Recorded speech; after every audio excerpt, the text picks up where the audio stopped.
Selling in business and want to keep your tax liability as low as possible, listen up because you're going to be happy you did. Kenner French, vastsolutionsgroup.com. We work with a huge number of clients who are selling their businesses or buying businesses, but mainly selling their businesses, and they're trying to keep the tax liability as low as possible. We've been doing this for years. We've been around since 1969. I took over in 06, and now what we're trying to do is work with as many small business owners, entrepreneurs, to help them mitigate taxes on a tax-efficient basis, legally, morally, and ethically, and that's what this is about. If you're in the wrong spot, see ya. But otherwise, thanks for joining us. And once again, Kenner French of vastsolutionsgroup.com. All right, let's go over one strategy that can help lower tax liability. And it's totally legal. And it's a very smart thing to do in so many cases. All right, here we go. All right, sharing my screen. Okay. Selling, it's kind of funny. I came up with this term, selling a business. Listen up, dude. Capital gains tax deferral strategy, 453A. 453A, by the way, it's IRS. It's code. I mean, it's not like we're just making this stuff up. It's out there. This is one of the things that reminds me about so many small business owners. They don't know about so many ways of lowering tax liability. 453A it's kind of commonplace to us. It's been for a while. Basically, what you're doing is you're not paying taxes on the sale of your company. You're extending when you take receipt of the money, this thing called conditional receipt. And what happens is when you get the money in-house, that's when you pay taxes. If it's 10 years down the road, 15 years down the road, that's when you have to pay tax. And there's a way that the business owner gets the new business owner gets the business, the money's socked away, and we'll go over the specifics, and you don't have to pay taxes. And it's a huge way of lowering tax liability. We're going to go over some of the specifics. And by the way, if you need any help on any of this stuff, go to vastsolutionsgroup.com, set up a meeting. We can, briefly go over some of the specifics. And then, of course, you can engage us if you need us. We have lawyers with vastassetdefense.com. We have, CPAs. We have strategists that can help you with this.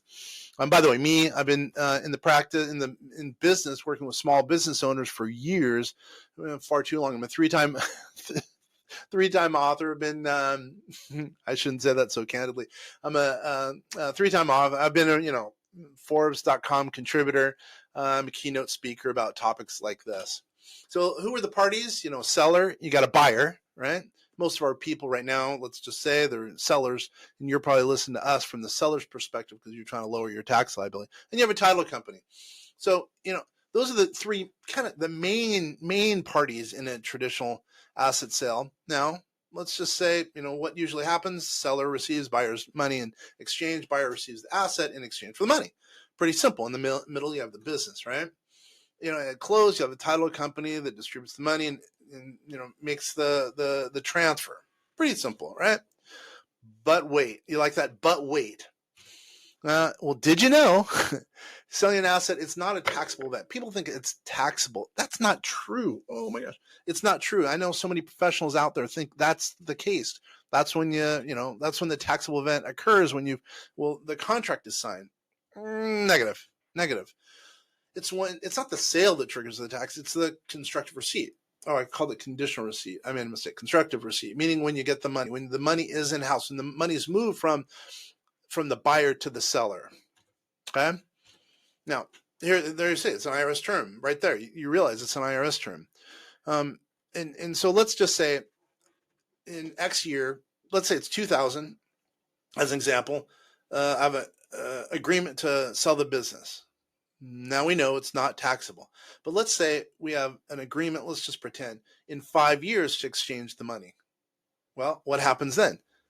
Then in 5 years, in my example, 2005, that's when it'll be taxable, when the money changes hands. But by the way, in this 453A example, that's not the case. It's not like you're getting it 5 years down the road. And we'll explain in a little bit more detail. So here you see 30 to 40% of the taxes of the profits going to taxes.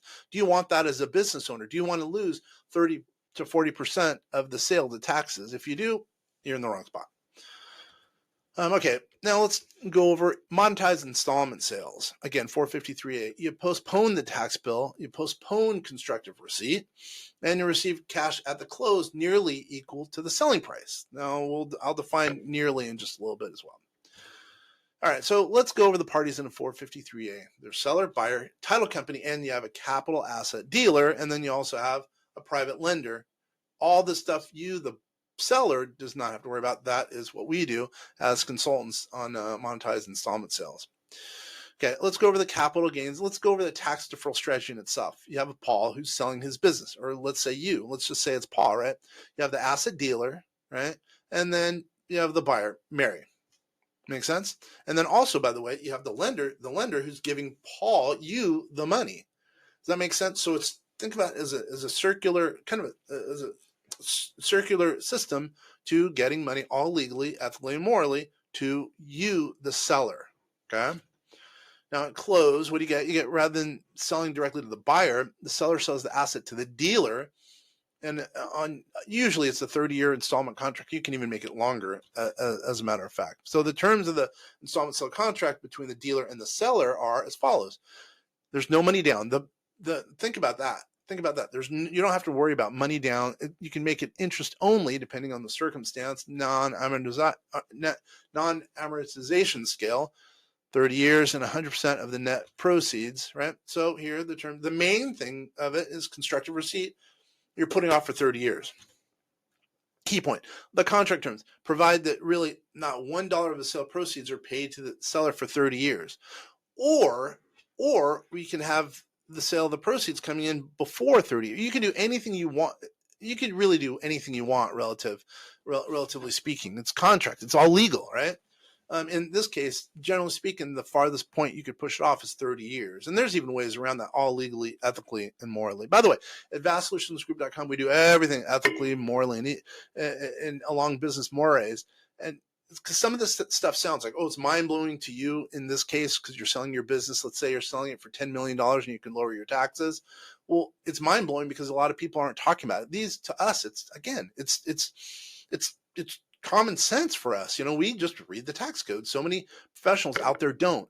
By the way, if you're working with a professional who doesn't know any of this stuff and they want our help, we will work with outside professionals as well. So, by the way, in a simultaneously close, the dealer resells the asset to the buyer. So it's a simultaneous close, just like a house, by the way. You can do this in real estate too, by the way. Happens on the same day. It's all in agreement form, same agreed price and terms with the same warranties and liability, by the way. Buyer's transaction is completely unaffected by the monetized installment sale or 453A. So at this point, so far in the transaction, buyer's funds were received in escrow. So there's escrow agreements in place. The sellers relinquished the asset, right? The business in this case. The sale proceeds are moved to, in this case, a third party, not directly to the seller in that case.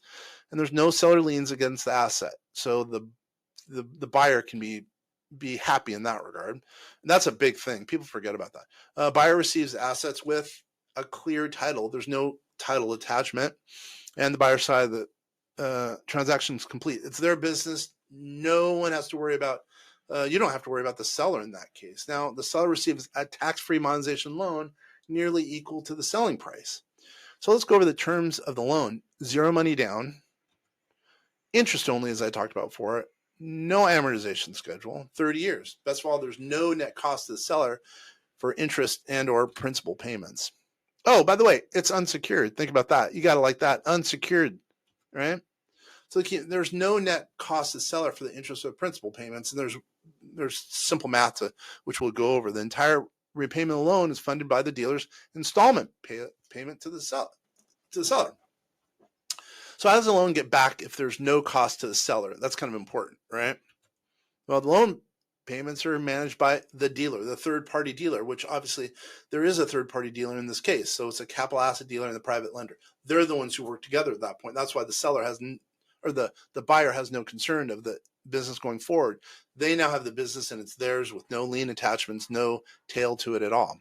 So let's go over I mentioned I was going to go over some of the specifics in a little bit. Here we are. When the loan closing occurs, the seller receives the loan proceed. The seller receives the loan proceeds. It's really simple if you think about it. The dealer then receives the sale of the proceeds. Does that make sense? The dealer then gets that. Now the dealer, this is a weird, I apologize about that, about the slide. The dealer then invests the sale proceeds, right? Which actually helps in the long run. So from investment proceeds, each month, usually each quarter, the dealer makes an installment payment to the seller. That payment is deposited into an escrow, which flows from the seller to the lender automatically. Does that make sense? So that is comforting to the lender, knowing they're going to get it automatically. So the long-term escrow accounts, they're managed via the loan payments. So as you really think about it, the installment escrow goes to the funding escrow, which goes to loan escrow. I should just say it as simply as this. The dealer makes the loan payments on the seller's behalf. That's really what it is. The dealer makes the loan payment on the seller's behalf. So this is the question that always pops up. What happens if the dealer doesn't make the payments, if the dealer goes under? So let's go over that. So there's no default risk. The loan, remember, it's unsecured. The seller's assets are not affected in any way. The seller's assets are not affected. The loan agreement between the seller and lender, well, the only issue if for any reason, if there's no payments made, the seller's not obligated to make up for the dealer's default. It's not on you. It's not on you, the seller, right? Now, why would a lender, everyone asks this, and which is a good question, why would a lender make an unsecured loan? They just want long-term risk-adjusted return on their money. So therefore, remember the arrangements with the dealer, the lender can achieve a higher rate of return with lower cost and lower risk of default than most of the loans out there, even in almost any scenario. So the lender won't look to the seller to make the payments. The lender is going to look to the dealer to fund the monthly payments, and they're investors. Dealers are really, in this case, investors. And by the way, remember how I said I was going to get back to it nearly equal to the selling price? What does that mean? Well, the seller, as I said here, it's the net loan amount. Usually it's about 93.5 of the net proceeds. So an asset sells for, in this case, I use an example, $3 million. They would net about $2.8 million. The seller would typically receive, again, the seller, you in this case, you'd get a tax-free loan of $2.6 million because there's fees in there as an example. Because usually there's, and depending on the complexity of the deal, there's, 0.5% fee to set it up. Sometimes it's 1%, sometimes it's 2%. All depends on the complexity of the deal. All right, so let's take a look at some of the specifics. Let's go over a regular tax transaction, because this is really what matters if you really think about it. Compare it apples to apples, oranges to oranges. What does a regular tax transaction look like versus a 453A? If the 453A is not, with the risk premium, is not beneficial to the seller, well, why do it? So let's look into it. So in this math, $3 million. Sales expense is $180,000. Let's just say it depends on the circumstances. And by the way, this is a disclaimer. We got to remember this isn't true of all situations, just in general. So the net sales, $2.8 million roughly. Okay, what's the capital tax that would be gained? That'd be due at 34%, roughly. Depends on the circumstance. $972,000. Now, what's the net gain after taxes? What's the most important thing of a regular transaction you're looking at? A $1.8 million or really $1.9 million net gain after taxes, minus expenses, minus taxes. Now let's look at 453A and see if it's more than 1.8. If it's not more than 1.8 or 1.9, well, it probably does not make sense. So sale price, as I mentioned in both apples to apples comparisons, $3 million. The sales expense, $180,000, as I mentioned, which is the same in the regular transaction. Net sale proceeds, they're the same then, $2.8 million. Now we look at the 95%, as I mentioned before, 95% net sales proceeds, $2.7 million, $2.7 million, or 2.679 to be exact, but let's just call it 2.7 million. So what's the loan fee? Again, I'm assuming a higher fee. It could be 0.5 to whatever, 3%. It really depends on the circumstances. Let's say the net fee is $42,300 in this example, which is 1.5 of the 1.5%.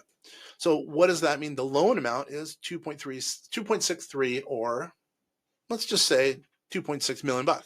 So what's the difference? Let's look at the net gain in the regular transaction, $1,847,980 versus $2 million. We're already starting up with a better number, $2,636,700. So what's the difference? Do the math, $788,720. Again, $788,720. Now that's a huge difference. Now the question is, do you want to go through this extra step? Well, that's up to you. That's up to you, the seller in this case. Do you want to save 700 or make either save or make 788,000 or 789,000? That's up to you. In general, most of our clients who are listening, watching this, or people who are listening, watching the Vastcast, whatever the case is, they want an extra $788,000, $789,000. So it probably makes sense in this case. So let's look at a little bit more in depth. Let's look at another question. The lender, who's the lender? Everyone asks, who's the lender, right? Well, the lender, it's a non-institutional. Usually it's a private lender, usually, a family office, because we deal with a lot of family offices. And usually they might be, at a commercial property lender, or maybe a hard money lender. Basically, usually a well-heeled investor who's got, crazy amounts of money. Sometimes it's banks on, through different divisions that do such lending. What if the seller dies? That's a huge deal. What happens if the seller, let's say you die, what about your dough, right? The installment seller contract and loan, well, they're usually purchased with loan proceeds become part of the seller's estate. Okay. And that's important. You can have that written in the agreement. Installment sale payments to the seller's estate, therefore, they continue just as the seller, in this case, you were still alive. There's no management required by the heirs. Money comes in on an ongoing basis. And the agreement is stated as such that you continue to get the money as the seller, or while you're dead. So it'd be your heirs. So what happens in 30 years? This is important. And it doesn't have to be in 30 years. It could be X number of years. But we're looking at the most farthest point generally viewed as 453A. The 360th payment, and it can be payments. It doesn't have to be that number of payments. But anyway, from the payment from the dealer to the seller is the principal from the sale that happened 30 years earlier. So the final payment that flows through the escrow account, it's to pay off the loan. So after the 360th payment is made, the installment sale contract and the loan payment are satisfied. And now the transaction is complete. It's a done transaction. It's been solidified. Just like any agreement, if you're taking care of the agreement, it's the exact same thing. When does the tax get paid? Well, as we know, right? When you get the sale of the proceeds, the seller now has a constructive receipt at the end of the day. So the following year, when the seller files their tax returns, if still alive, they will report receiving the sale proceeds and be subject to the tax on those sales at that current to be higher. We don't know. Now let's go over that. So paying the capital gains. So let's say years earlier when Paul in this example, because I use Paul as an example, accepted the tax-free loan, he stashed a percentage of money in an interest-bearing account. Usually it's a life insurance. Usually it could be a life insurance annuity, etc.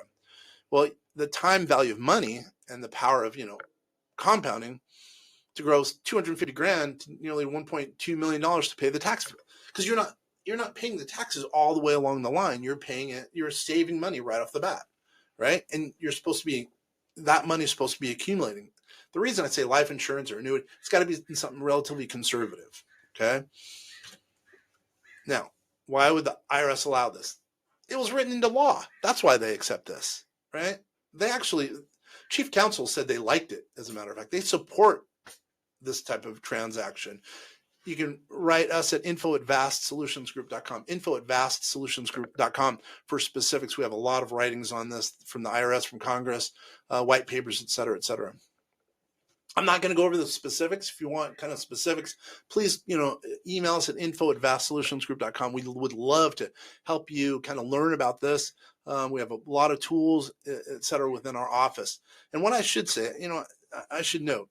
So now, this isn't for the faint of heart. It's for people really, if you think about it, they're doing, some people will go as low as $3 million, but really you should be doing deals like this for, if you're selling a business for as much as $10 million or more. I mean, we have people who are doing much bigger deals than that, but this will help lower the taxes. As you've seen, these aren't just made up numbers. These are numbers. I mean, these are real life numbers.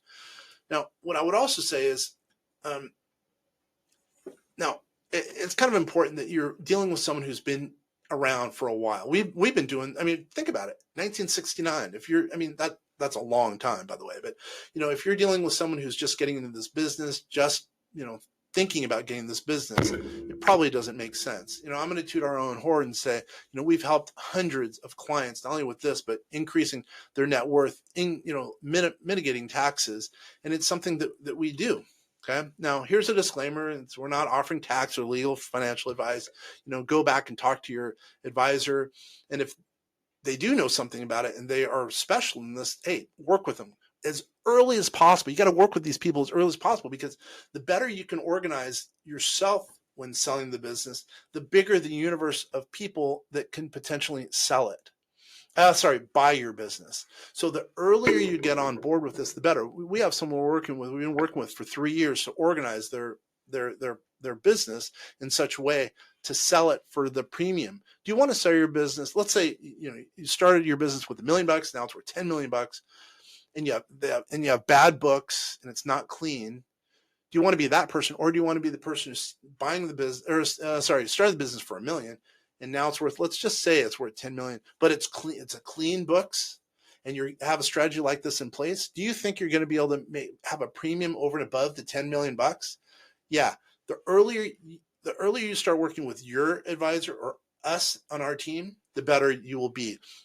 Because at the end of the day, we want to put a premium on what you have in place to be able to sell. And one way of doing that is potentially lowering your tax liability or cleaning up your books in such a way that it fetches a premium on the sale of your business. All right. So, hopefully, this is a very in-depth conversation about, about the, such a thing as selling your business, 453As. And, if you need any help, obviously, as I mentioned, go back to your advisor, come talk to us. We love helping people, lowering tax liability legally, morally, and ethically. And at the same time, hey, if we could help, clean your books up, and all of a sudden your business, instead of being worth whatever, $10 million worth $11 or $12 million, it was worth it to engage us, or worth it to engage your advisor. This is Ken French. You've been here, you've been sticking with us. Email info@vastsolutionsgroup.com. info@vastsolutionsgroup.com. You know what's going to happen? You're going to get free book, The Entrepreneur's Manifesto, a collection of smart financial advice. I wrote this. This is basically a compilation of a bunch of articles I've written that have been published over the years in different places. Remember, I was a contributor for Forbes.com, small business contributor. And, I had one lady say that this book saved her $100,000 because of one concept in there. Anyway, please, if you have any suggestions about this presentation, email us at info@vastsolutionsgroup.com. And for the book, again, free book, compilation of all my articles, The Entrepreneur's Manifesto, a collection of smart financial advice. Really appreciate you taking the time to listen and really get a better understanding of 453As, maybe a little bit who we are, and maybe ways that some people aren't taking care of their clients. Maybe, who knows, maybe you as a professional advisor, you needed some ideas about lowering tax liability for some of your entrepreneurs. We have been working with a lot of professional advisors in that regard. I run the tax club and clubhouse. We have over 10,000 participants, and that's just one example. We're here to help you as a tax advisor, if you're here as a tax advisor, or if you're selling your business. Once again, Ken French with vastsolutionsgroup.com.